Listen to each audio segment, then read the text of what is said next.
ప్రభునామానికి మహిమ కలుగును గాక. మీ అందరికీ ఉదయకాలపు శుభములండి. మరి ఈరోజు దేవుడు మనతో చేస్తున్నటువంటి వాగ్దానము యెషయా గ్రంథం 55వ అధ్యాయము 3వ వచనం. చెవియొగ్గి నా యుద్ధకు రండి, మీరు వినిన ఎడల మీరు బ్రతుకుదురు. నేను మీతో నిత్య నిబంధన చేసేదను, దావీదునకు చూపిన శాశ్వత కృపను మీకు చూపుదును. మరి ప్రియమైన దేవుని బిడ్డలారా, మరి దేవుడు ఈరోజు మనతో మాట్లాడుతున్నటువంటి మంచి వాగ్దానం ఇది.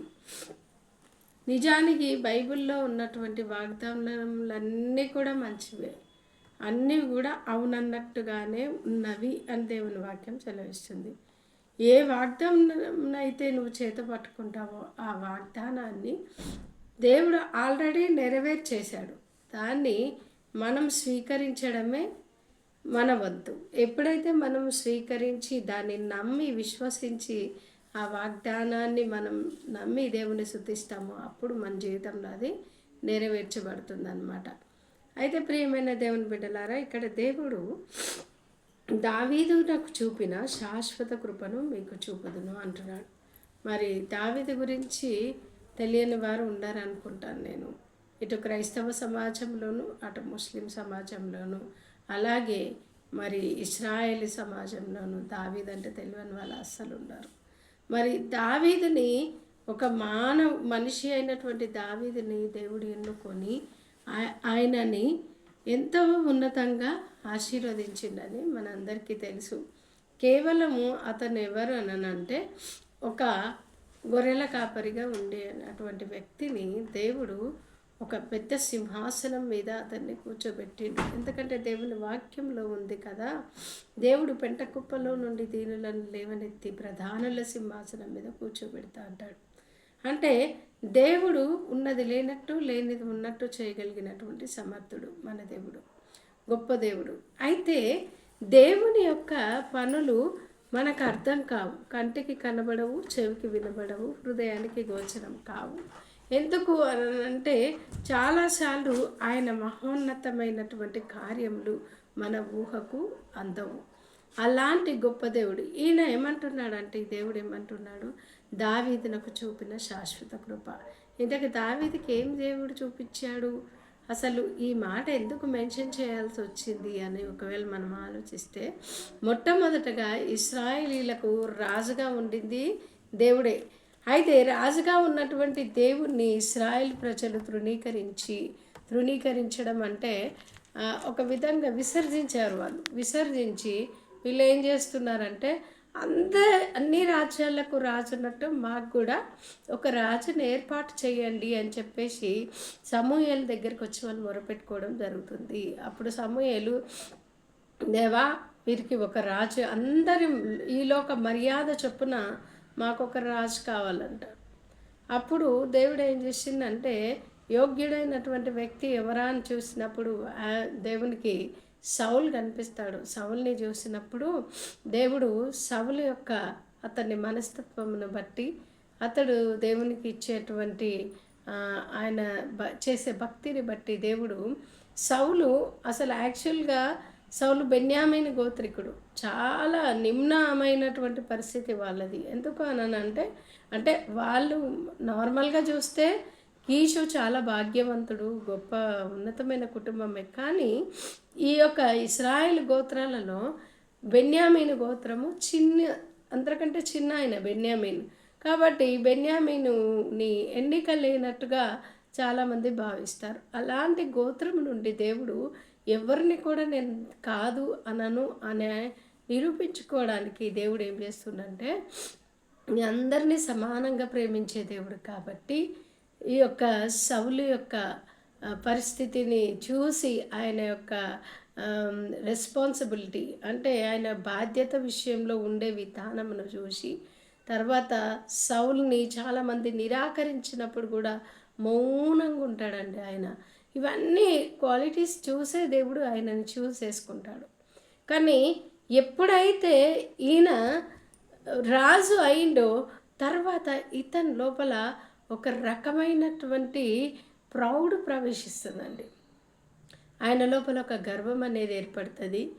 రెండవదిగా ఆయన దేవుని మాటను ధిక్కరించే వ్యక్తిగా ఉంటాడు. అంతేకాదు ఆయన నేనే చేసేస్తా అన్ని పనులు అంటాడు. మళ్ళీ తర్వాత ముఖ్యంగా స్వార్థం ప్రవేశిస్తుంది అతని లోపల. అందుకే దావీదుని చంపాలి అని చూస్తాడు. దావీదుని చంపేసేసి అయితే నా కొడుకే రాజు అవుతాడు అన్నటువంటి ఒక స్వార్థం ప్రవేశిస్తుంది. ఎప్పుడైతే దేవుడు ఆశీర్వదించిండో ఇతని లోపల అంత వ్యతిరేకమైనటువంటి పరిస్థితి ఏర్పడుతుందండి. అలా ఏర్పడడం వల్ల దేవుడు ఏం చేసిండంటే సౌలుకి కృపను దూరం చేసిండు. మన జీవితాల్లో కూడా ప్రియమైన దేవుని బిడ్డ చాలాసార్లు మనకు ఉద్యోగం లేనప్పుడు, మనకు మంచి పరిస్థితి లేనప్పుడు చాలా నమ్మకంగా దేవుని సన్నిధికి వెళ్తాం, చాలా నమ్మకంగా దేవుని సేవిస్తాం, చాలా దేవుని ప్రేమిస్తాం. కానీ ఎప్పుడైతే దేవుడు మనల్ని ఆశీర్వదిస్తాడో, నేను చాలామందిని చూస్తుంటాను, ఉద్యోగం లేనప్పుడు అమ్మ ఉద్యోగం కోసం ప్రార్థన చేయండి, మాకు ఇలా పరిస్థితి ఉంది అంటారు. ఉద్యోగం వచ్చాక ఏమంటారు, ఏంటి బ్రదర్, ఏంటి సిస్టర్ ఈ మధ్య చర్చికి రావట్లేదంటే, ఏం చేయమంటారు అక్క, చాలా బిజీ అంటారు.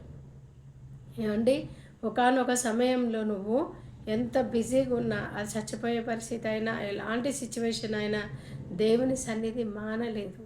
కానీ ఈరోజు ఏమంటావు నువ్వు, దేవుడు నీకు ఇచ్చిన ఉన్నత స్థాయిని బట్టి నువ్వు దేవుణ్ణి మర్చిపోతున్నావు.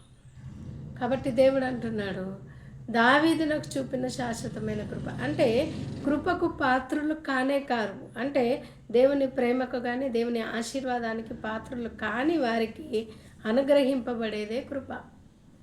అయితే ఇక్కడ సౌలు చేసిన దాన్ని బట్టి దేవుడు సౌలుని నిరసింపజేశాడు.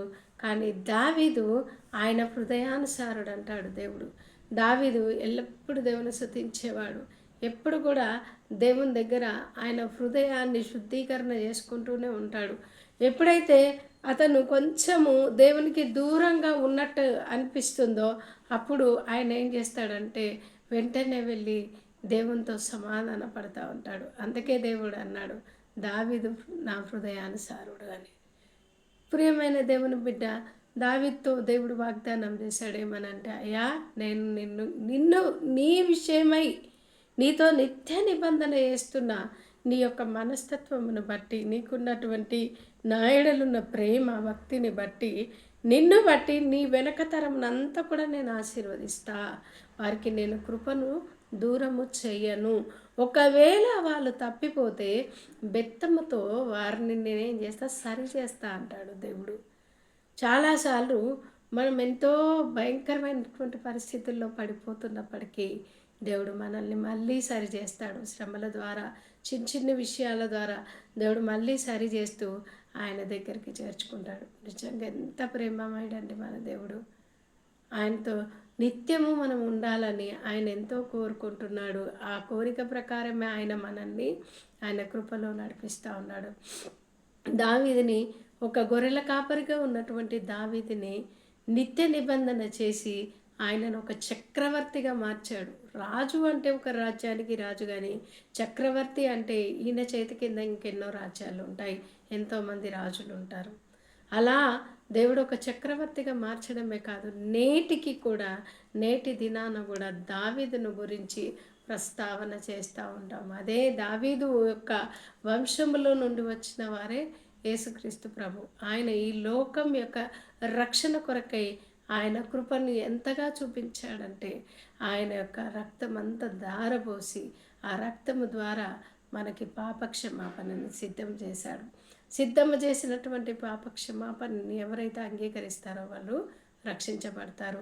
అంతము వరకు ఎవరైతే సహిస్తారో వారే రక్షించబడతారని దేవుని వాక్యంలో ఉంది. కాబట్టి ప్రియమైన దేవుని బిడ్డ, ఈరోజు దేవుడు నీతో మాట్లాడుతున్నాడు. నీకు కృప, నువ్వు ఆ దీవెనను అందుకోవడానికి, ఆ యొక్క నీకు ఏదైతే నువ్వు కావాలని కోరుకుంటున్నావో దాన్ని నువ్వు కోరుకున్నటువంటి కోరిక నీకు ఒకవేళ నీకు అందే అంత కాదు, కానీ దేవుడు ఆయన కృప ద్వారా నీకు అనుగ్రహిస్తున్నాడు. ఉదాహరణ చెప్తాను. ఒక పూరి గుడిసెలో ఉన్నటువంటి వ్యక్తికి రోజు గడవడమే కష్టం. అలాంటి వ్యక్తికి ఒక చక్కని ఇల్లుని ఇవ్వాలి అని అంటే అది దేవుడు కృప చూపిస్తే సాధ్యమవుతుంది. అంటే అతడు ఇల్లు కట్టుకోలేడు కదా, అతడు కట్టుకోలేడు, అతనికి సాధ్యము కాదు. అతను తినడానికే ఆయనకి ఇబ్బందికరంగా ఉంది. ఆయన పూట గడవడానికి ఇబ్బందికరంగా ఉన్నటువంటి వ్యక్తి లక్షల్లో మరియు స్థలమును కొనుగోలు చేసి ఆ ఇల్లును చేసుకోవాలంటే చాలా కష్టం కదా. కానీ దేవుడు ఎంత ప్రేమమయుడంటే నా వలన నాయకులు ఏలుదురు అని అంటాడు. మీరు కట్టని ఇళ్ళల్లో మీరు ఉంటారు అని అంటాడు దేవుడు. అంటే శ్రమ పడకుండానే ఒక వ్యక్తి ఒక ఇల్లు కట్టిండు అనుకోండి, స్టీల్ కొనుక్కరావాలి, సిమెంట్ కొనుక్కరావాలి, ఇసుక తీసుకురావాలి, రేయింబగళ్ళు వెనకాల నుండి చూసుకోవాలి, వాటర్ పట్టాలి, ఇవన్నీ ప్రాసెస్ ఉంటుంది. కానీ గవర్నమెంట్ ఇచ్చిన ఇల్లుకి నువ్వేమన్నా చేస్తావా ప్రియమైన దేవుని బిడ్డ? నువ్వు వెళ్ళి నీళ్ళు పడతావా? నువ్వు వెళ్ళి వాటిని ఇటుకలు తెప్పిస్తావా? ఏం చేయవు కదా. దేవుడు కృపను అనుగ్రహిస్తే అలా రెడీమేడ్గా మన ముందుకు వస్తుంది. అది దేవుని కృప కాదంటావా? దేవుడు శాశ్వతమైన కృప చేత ఒక్కటే విషయంలో నీకు ఇచ్చేసి తర్వాత నన్ను వదిలేస్తా అనే దేవుడు కాదు. దేవుడు ఎప్పుడు కూడా మనల్ని ప్రేమిస్తున్నాడు, నిరంతరం మనల్ని ప్రేమించే దేవుడు. కృప అంటే అర్థం కావడానికి నేను ఆ ఎగ్జాంపుల్ తీసుకున్నాను. అంటే ఏ అర్హత లేదు మనకి, కానీ ఆయన దయను బట్టి దయచేయబడేటువంటి బహుమానం అని కూడా మనం అనుకోవచ్చు. అదే కృప. నిజంగా శాశ్వతమైన కృప చేత దేవుడు మనల్ని ప్రేమించి మనం పరలోకానికి వారసులం కాదు, కానీ ఆయన కృప చేత ఎఫెసీ పత్రిక 2:1 ఉంటుంది, మన అపరాధంలో చేతను పాపంలో చేతను చచ్చిన వారమై ఉండగా క్రీస్తు యేసు తన కృప చేత మనల్ని బ్రతికించను అని వాక్యం ఉంటుందండి. కాబట్టి దేవుని ప్రియమైన బిడ్డ, దేవుడు నీతో మాట్లాడుతున్నాడు. నువ్వు ఏదైతే కావాలని కోరుకుంటున్నావో దానికి నువ్వు అర్హురాలవు కానప్పటికీ కూడా ఆయన తన కృప చేత నీకు అనుగ్రహిస్తానంటున్నాడు. ఈ వాక్యాన్ని నమ్మినట్టయితే నువ్వు ఆమెనని చెప్పు. నువ్వు ఆమెనని చెప్పినట్టయితే దేవుడు నీకు అనుగ్రహిస్తాడు. దేవుడు మరి ఈ యొక్క చిన్న మాటలను ఆశీర్వదించి దీవించునుగాక. చిన్న ప్రార్థన చేసుకుందాం. మహోన్నతుడా, మహాగండ, ఆశ్చర్యకరుడా, జీవంగల నా యేసయ్యా నీకు స్తోత్రం. మీరు ప్రేమించి ఇచ్చిన ఈ సమయంను బట్టి నీకు స్తోత్రంలో నాయన. ముఖ్యంగా ఈ వాక్యం ఎంతమంది చూస్తున్నారో నాయన, అట్టి బిడ్డలతో నువ్వు మాట్లాడినందుకై నీకు వందనాలు తండ్రి.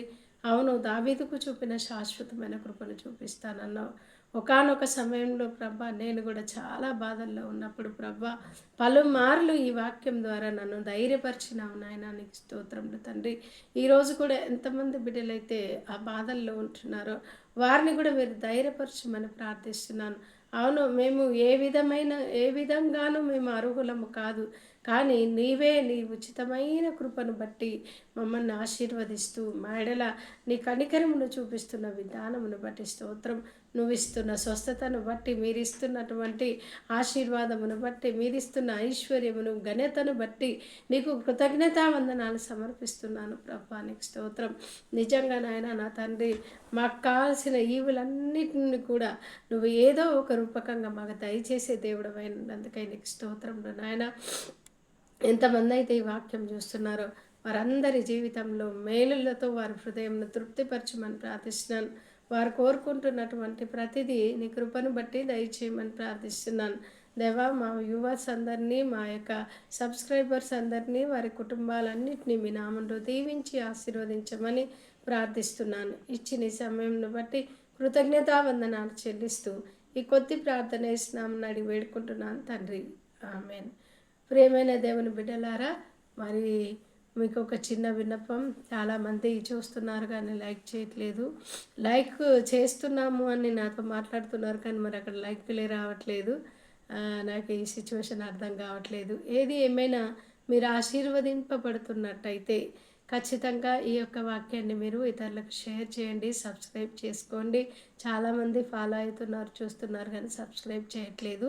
సబ్స్క్రైబ్ చేసుకోండి, ఇతరులకు కూడా దీన్ని షేర్ చేయండి. ఎందుకంటే వారు కూడా ఈ వాక్యం ద్వారా ఆశీర్వదించబడడానికి ఆస్కారం కలుగుతుంది. కాబట్టి దయచేసి షేర్ చేయవలసిందిగా మనవి చేస్తున్నాను, లైక్ చేయవలసిందిగా మనవి చేస్తున్నాను. మీరందరూ కూడా కామెంట్ కూడా చేయండి. మీ యొక్క అవసరతలు ఏవైనా ఉంటే గతంలో కామెంట్ చేసిన బిడ్డల కోసం నేను రెగ్యులర్గా ప్రార్థన చేస్తున్నా. మీ యొక్క అవసరతలు కావచ్చు, మీరు ఈ వాక్యంను నమ్మినట్టయితే ఆమెనని టైప్ చేయండి. ఎందుకంటే దేవుడు ఆమెన్ అనే మాట ద్వారా అది అవునుగాక అనే నా అర్థం. అందరు కూడా ఆశీర్వదించబడతారు కాబట్టి మీరు ఆ విధంగా టైప్ చేయవలసిందిగా మనవి చేస్తున్నాను. కామెంట్ చేయండి. ఇంకేమైనా మీకు అవసరతలున్నా, ఇంకేదైనా విషయమైనా మీరు ఈ కామెంట్ల రూపంలో మాకు తెలియచేయవలసిందిగా మనవి చేస్తున్నాను. Thank you so much. God bless you all.